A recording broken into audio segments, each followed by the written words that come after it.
The show starts in 3, 2, 1, go. Good morning, CaneSport. It's the 26th of April, 2024. I'm Gary Ferman, the publisher of CaneSport.com, joined once again this morning by our managing editor, Matt Shodell, as we discuss the news of the day. And after all the hype, the last week and a half or so of constant hand-wringing over what's going to be in the transfer portal, who's going to go in the transfer portal, we're getting down to the nitty-gritty now. It is visit weekend, ladies and gentlemen, and the Miami Hurricanes have a relatively smaller group of guys visiting, I think, than we expected them to have. But it's not a bad group by any stretch of the imagination. And maybe they won't take 8 transfers. Maybe they'll only take 5 or 6, and it'll save a couple roster spots for guys that might have otherwise been let go. We will see how all of that plays out here in the coming days. But Matt, a lot of guys came to town Thursday night. They're starting to enjoy the 305. For those who have not been following it that closely, I can't imagine there's too many of them out there. I wanted to take a little time here and talk about just where things stand with the guys that are visiting and who we think is going to end up as commits. And I thought that would be a good exercise for this morning. So let me start with Oregon State running back Damian Martinez. He's a guy that a couple weeks ago I got wind of his interest in Miami even before he went to the portal through some various sources. I went out on the limb on that day, and I said on our message boards that you could book it, that he'll be a Miami Hurricane. Well, here we are. It's his visit weekend, and now I'm going to say I will be surprised if Damian Martinez exits this visit weekend without committing to Miami. He is he would fill a huge need in Coral Gables, no doubt about it. We've spoken for days about what a great spot Miami's in here. He took a visit to Arizona. He took a visit to Mississippi State. But when you look at his landscape, Matt, there is no question that Miami is the best landing spot for him. It's a great opportunity. Miami needs a stud running back, a guy that's played a lot of college football, which this guy has. Last year, he had 982 yards and 7 touchdowns. He averaged 6.1 yards a carry. Actually, those were his freshman stats in 2022. Then last year, he did even better. He was a Doak Award finalist. He ran for 1,185 yards, averaged 6.1 yards to carry with 9 TDs. So this is a guy that over 2 seasons has shown you that he could pick up 6 yards to carry. And he's also a threat catching the ball out of the backfield. Had 11 receptions for 126 yards last year, had 600-yard games. So, Matt, I know we've spoken about him some over the last week or so, but now that he's here in town, Damian Martinez is really a must-get, and it looks like he will be a get for Miami. Yeah, I mean, I'm as sure he'll be a Hurricane as I am that Mario shouldn't have taken all these transfers the last 3 years. So there's that. And you gave all his accolades. Yeah, he's a free agent. They're going to get him. He's a free agent. It's a good pickup. They needed to get this guy. And I also would like to give a quick shout out to a few of my biggest fans. William Clark, 8205. Matt always finds a reason to whine. I like the spelling, WINE. EB98100. I didn't realize there were 98,099 other EBs, but apparently there are. So he's EB 98,100. The first time I tuned in a while, and Matt's old man yelling at the cloud routine reminded me why I stopped watching. Then someone responded to that. Some guy Remo 8760. Same here. He is the get off my lawn type.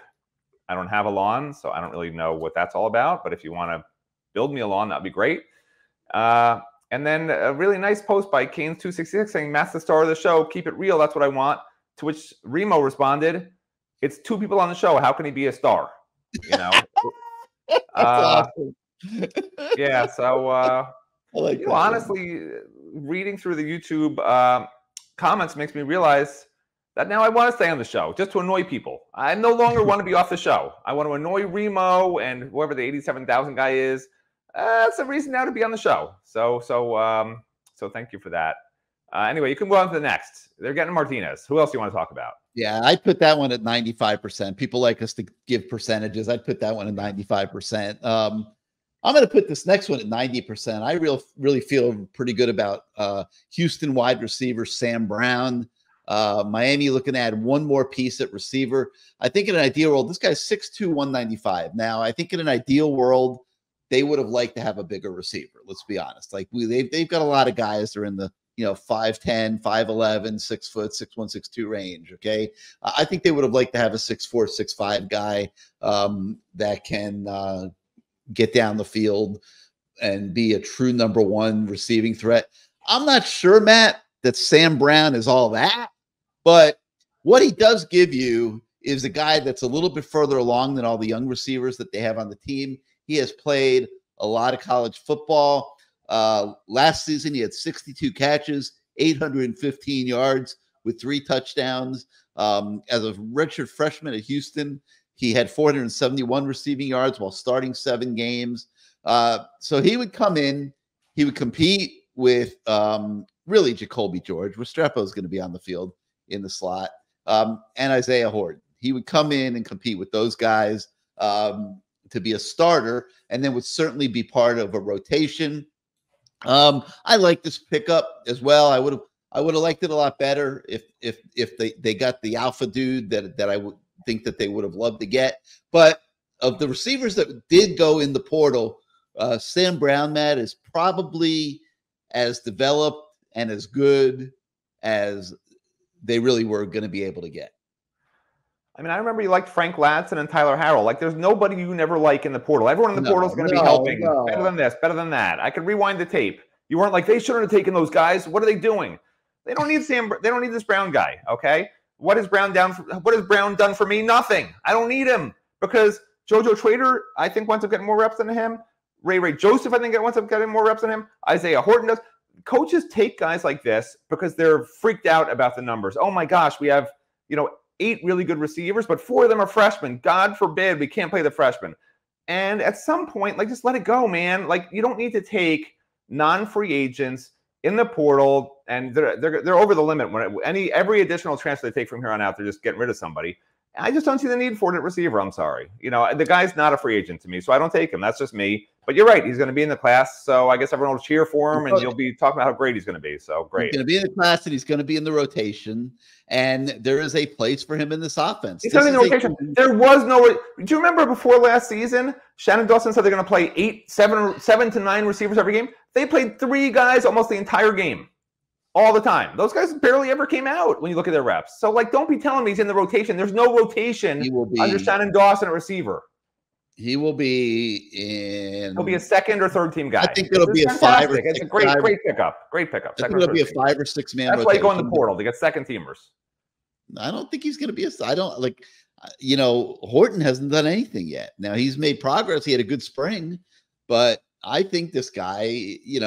I think they needed another guy. I don't think they got as good a guy as they maybe would have wanted to get. I mean, they would never admit that. But this kid is a quality receiver. He's going to help this offense. He's going to make the team stronger. And to me, that's what? Would you agree with me? He's sort of a poor man's Jacoby George, right? Similar body type, not quite as shifty and as explosive. Maybe a little bit faster. And to me, what you really want is different types of receivers in the game because you can create mismatches that way. If you have a 6'5" Isaiah Horton instead of a 6'2" Jacoby George and a 6'2" Brown in the game, there are ways to get him matched up as an offensive coordinator against a smaller guy where it's really beneficial versus, these corners are all now 6 foot tall, 5'11" to 6'1". There's not that advantage where you can go up and get a ball. So I'm just not a big fan of getting clones of guys you already have that aren't as good as the guys you already have. That's just me. All right, then let me put it in these terms for you. What if I said he's kind of like a mix of Jacoby George and Ray Joseph, except he's 6'2"? Would that make you feel better? But he's not. But he is. What's the name of the guy you're talking about? I'll take him. Whoever you're talking about, yes, I'll take him. Whoever that is. He is like a 6'2" Ray Joseph to me. Listen, this guy played a totally different level of competition in the AAC. It's not even, you can't, it's like when you watch highlight films and you always tell me, Gary, how amazing this guy is. They're playing against different competition in high school. If you're at IMG, yeah, I believe you. When IMG's playing a really good guy and you got a matchup against a really good player and your offensive lineman's dominating a really good defensive lineman, that means something. When this guy's got 800 yards, and by the way, the last 6 games last season, I don't think he had more than 40 yards in any of those games, or maybe in one of them. Like, he had 3 or 4 100-yard games out of the first 5 or 6 games they played against not great teams, and he totally faded down the stretch. Like, it's just not for me. Like, I don't know how many ways to tell you. I don't want to bash the kid, but like, I wouldn't have taken him. I'm sorry.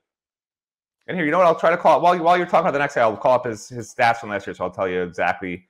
I already gave his stats. All right. No, you didn't give his stats, how he faded down the stretch. So I will tell everybody, and if you give me 2 seconds, I just got to call it up. But go ahead to the next guy in the meantime. With Messidor coming off the injured list, the coaches, I think, are a little concerned about their depth at defensive end.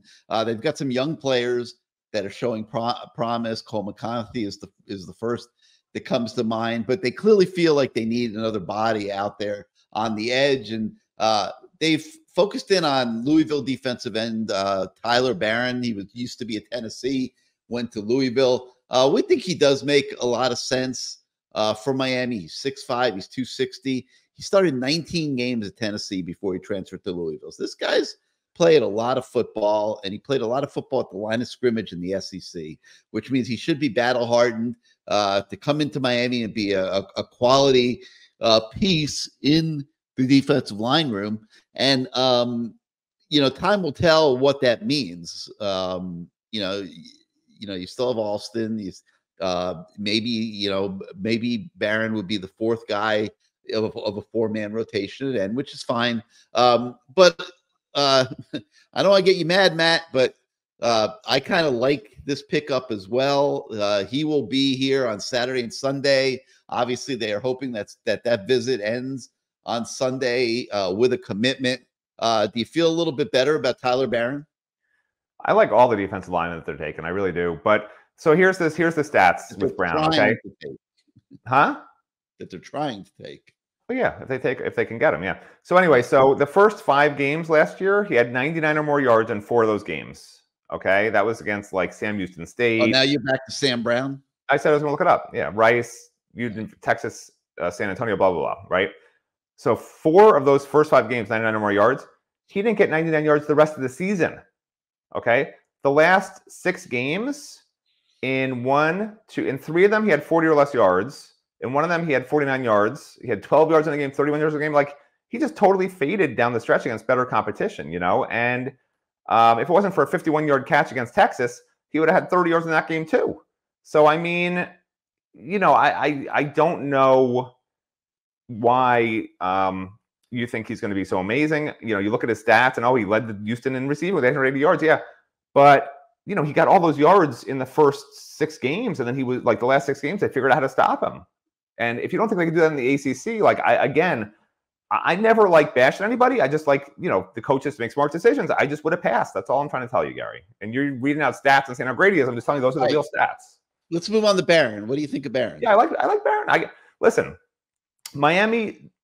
What I'm a fan of is if you absolutely need guys to play, of course you have to take him in the portal. What I'm saying is you don't need him at receiver.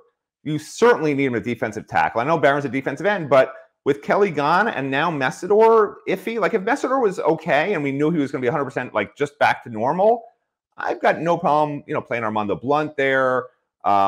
Even Cole McConaughey looked really good to me. Like I have no problem with that, because you need 4 and probably 5, honestly, if somebody gets hurt.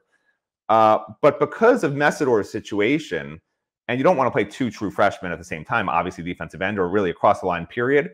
I think they need another defensive end because, this is another rush end, by the way. And that's what Elijah Alston is also.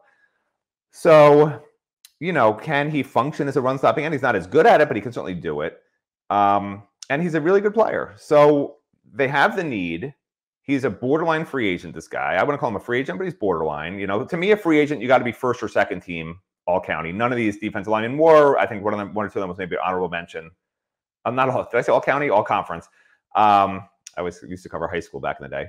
But anyway, when the need is there, there's no way around it. If you didn't recruit right, or the coach before you didn't recruit right, and you don't have the guys that can really actually make plays, especially on the defensive line, you need guys who aren't true freshmen. Like, that's just a fact. So these aren't nobodies. These aren't players who can't make plays. I wasn't a fan of a couple of the portal pickups at defensive tackle already. Even though Marley Cooks was the first team, I would have passed on him.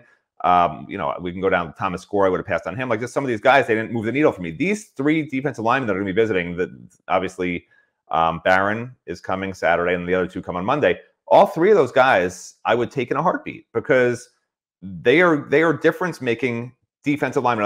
Are they a championship level defensive lineman? No, but they're plenty good enough to help Miami even maybe make a run of the playoffs this year, or certainly get to 10 wins. And you know what? You don't have anything. It's not like they have guys right now, because they've taken so many portal guys that they screwed themselves over. And this is what I talk about, this recurring vicious cycle, right? They have, I think, 5 or 6 defensive linemen they've taken in the portal the last 2 years. I think 6, right? 6 defensive linemen in the portal the last 2 years. And when those guys are gone or don't pan out, which has been the case other than Messidor, like, you have to keep taking more of them, because freshmen can't play on the defensive line. Redshirt freshmen generally can't play on the defensive line and be extremely good. Ruben Bain is that rare guy. It's very rare to do that. And now they're stuck in this cycle. So Mario stuck me with saying we got to take transfers now because of what he did with the roster. Like, there's no other way around it. And they do. They need to get at least 2 of these 3 guys. They need a tackle on an end. If they take all 3, all the better. But I hate to say it because I don't really want them, but the roster demands it. All right, the next weekend visitor is a linebacker from Louisville, Jaylen Alderman, and this is probably the one I'm the most lukewarm about, just because Miami's got some young linebackers that you kind of are intrigued about, but they obviously feel like they need some extra depth at linebacker, so they've honed in on Alderman, who's 6'1", 230. He started last year for Louisville, had 58 tackles, 7 of them for losses, 1.5 sacks. Before that, he really was just a bit player. I mean, wasn't really a primary focal point of their team. I'm not even going to ask Matt about this one, quite frankly, because I know what he's going to say. This is one that he would challenge for sure and say it's not necessarily a free agent. But the coaches clearly feel they need more depth at linebacker. So they are trying hard to get him. And we will see how things end after this visit this weekend. And the last visitor for the weekend is a cornerback from Marshall, Deani Hill. Makes a ton of sense just because he knows the defense, played for Lance Guidry and Chevis Jackson at Marshall. And is probably a solid cornerback, gives them an extra body on the outside, which, allows them to take Mish Powell and play him predominantly at safety. Matt, I think that's the agenda. If it works out and Mish Powell go on the safety, makes the safety position a little bit more solid than what we saw in spring practice, then at that point, I think this is a win-win. If that doesn't happen, then I think you're going to be saying that he wasn't a free agent and they shouldn't have taken him. I mean, here's the thing, right? The Houston, Marshall, and Louisville guys who all have coaches now that are at Miami who knew them from their previous stops, those are the guys who aren't free agents that Miami's going after. Like, I don't want those teams to become the Miami Hurricanes. I don't need their players unless they're really, really good. First teamers in lesser conferences are certainly worth considering. The guys that they're not targeting, right? The 2 Michigan State guys coming on Monday, the Oregon State running back, those 3 guys. Those are the guys where, yeah, maybe there's a recruiting connection, whatever. It's not like they're coming to follow a coach or the coach knows them from coaching them, right? And those are the 3 best players that Miami's after right now. Like, that's what they should be doing constantly. They get fixated on this, I'm now the linebackers coach at Miami. Let me think who I had at Louisville, who I can bring with me to Miami. KJ Cloyd last year. This is KJ Cloyd part 2, I coached the cornerbacks coach at Marshall. Oh, I know this guy's, did really well at Marshall. He's a hard worker, good guy. Let's just bring him here. He's got some experience. We'll see how he does. He'll compete, whatever. That's personally not how I do it. I would prefer to do it where you're looking nationally, not just at the guys you already know, right? Because basically what that's saying is, I only know that school. Well, what about the other 112 schools out there? Just because you don't know those guys doesn't mean you can't make a phone call, do some homework, do some really hard work, and find a guy that's better than Deani Hill. You can't do that. This is a layup. De'Ani Hill wants to come because he knows the coach knows him, and the coach is telling him he's going to play. It's a layup. This staff, like, that's what got Manny Diaz in trouble, was just the easy, low-hanging fruit. This kid wants to come to Miami. He's good enough. All right, we'll just take him, and then went with a bunch of 3-stars. Instead of really pushing the envelope and working hard in recruiting like Mario does with 4 and 5 stars with no connections to Miami from all over the country. That's what Mario does. And it's just, you see, it's so different in the portal than it is in recruiting. That's what's frustrating to me. In recruiting, I see them scouring the country. I see them pushing so hard to get guys that have no connection at all to Miami. Come down. We're talking every day. Every coach on the entire staff's talking to a guy, even though he doesn't play that position. Sending cards signed by everybody. And it's incessant. It's nonstop. And then you get in the portal and you just see them just like, oh, I knew this guy from Marshall. Let's take him. Oh, I remember this guy from 2 years ago at Houston. Let's take him. I know about him. Like, what about the rest of the country? Why are we Louisville, Marshall, and Houston? Like, come on, man. I hear your point, but I mean, it does help to have knowledge of guys and not be picking blind, doesn't it? When you're talking about a transfer portal guy. Of course, but it's over and over. This isn't the first year this has happened, right? Louisville, Marshall, all these past coaches that have come here under Mario, every year in the transfer portal, there's been guys from those schools with those connections that wind up here that do nothing. So, like, the Oregon guys came here with Mario. That's how it started. John Dennis, Logan Sagapolu came here with Mario. That was the warning shot off the bow that they're just going to take guys they know instead of scouring the nation. You can't tell me that Mario couldn't have found some transfers a little better than Sagapolu and Dennis. Like, I'm sorry. And I'm not looking at the list, but there's 5, 10, maybe even 15 guys. You're looking like a genius. Took easy layups on in the last 3 years. You are. You're looking like a genius after the fact. I can't. After the fact, I said it before the fact, when it was happening, before it happened. This is not after the fact. I've been saying it ever since they started taking guys. I certainly can't dispute what you're saying. So let me move on here to talk a little bit about Simeon Barrow and Derek Harmon. These are the 2 Michigan State linemen. They will be visiting Monday through Wednesday. Man, these guys are so critical to the whole deal here in the transfer portal. Miami's got to get at least one of these guys, if not both. And then it's defensive tackle issue. I won't call it fixed because you got to make sure you don't get injuries and stuff, but it will be improved. It will be much better. It will be moving in the direction that we think it needs to move in to make this team what it is hoping to be here this fall. We will be talking about Barrow and Harmon next week, but just know that they are visiting Monday through Wednesday. So we will keep you up to date on those guys. All right. Beyond that, on the website, we've got a lot of recruiting coverage. Well, I mean, we do. And we also take a look at the Miami offensive line room today as a continuation of our position breakdowns. Without question, one of the strengths of the team. So make sure you check that out. But on the recruiting front, we've got a story on a top 250 wide receiver from the state of Pennsylvania who recently got offered and got a midweek visit from Coach Merritt this week. The coaches are out around the country visiting different schools and evaluating kids. So you can be sure to check that one out. He's a guy that's hot on the Miami recruiting board. We've got a story on a guy that's even hotter. That's Central defensive tackle Floyd Boucard. He has an official visit to Miami locked in, along with Oklahoma, Oregon, and Louisville. You can check up on him and get the latest on his recruitment.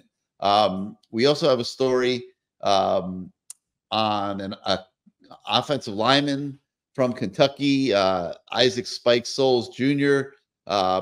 He is very strongly considering Miami. They're in his top group right now, along with Kentucky, Wisconsin, and NC State. So we bring you his story and update you on how he's doing. We also have a story on 2026 linebacker Keanthony Smith. Derek Nicholson, the linebacker coach, visited his school, and you can get brought up to speed on how his recruitment is going. And the last one I want to talk about is interesting because he is the #1 prospect in the state of Oklahoma. He's a running back. His name is Caden Jones. He's in the 2026 class. Right now, he's #1 in the state. And you've heard me talk on this show about Mario Cristobal's recruiting. And he, in his last year at Oregon, his last full recruiting cycle at Oregon, he landed the top player at 9 different states. And, that's why I like when I see that this guy's the top player in a given state. We know Cristobal can land these guys. So we got a story on Caden Jones and where he stands with Miami. So make sure that you check that one out as well. What else is there, Matt? The Norchad O'Meara going to the transfer portal. Wooga Poplar going to the transfer portal as the exodus continues out of Miami basketball. I think they would have liked to keep O'Meara. Poplar, I don't think they care about so much. He really struggled last year, turned out to be mentally weak. They now have 8 players on this basketball team, and still a lot of work left to do in the portal. 5 roster spots available, and they will be looking all over the place, putting together a team for next season. We will continue to cover that pursuit as well. So that's going to do it, I guess, for Good Morning CaneSport. Nice little abbreviated show, kept it tight this morning. If you like the show, like our channel, if you're on YouTube, for more than just the reason of ripping into Matt Shodell, you can hit your subscribe and like buttons. It does help us with the algorithms at YouTube. If you're not yet a subscriber to CaneSport.com, please head on over to our website, become a subscriber. Your subscriptions allow us to do what we do every day, like cover the transfer portal really hard for you guys and keep you up to speed. So please come on over, join CaneSport.com. Your subscriptions could not be more appreciated. Beyond that, we wish everybody a great weekend. We will be all over these transfer portal visitors. Make sure you're on the website. Morning going to the afternoon, we will have complete coverage of this visit weekend for you. So for Matt Shodell, I'm Gary Ferman. Thanks again for starting your day with us, and we will see you next time, everybody.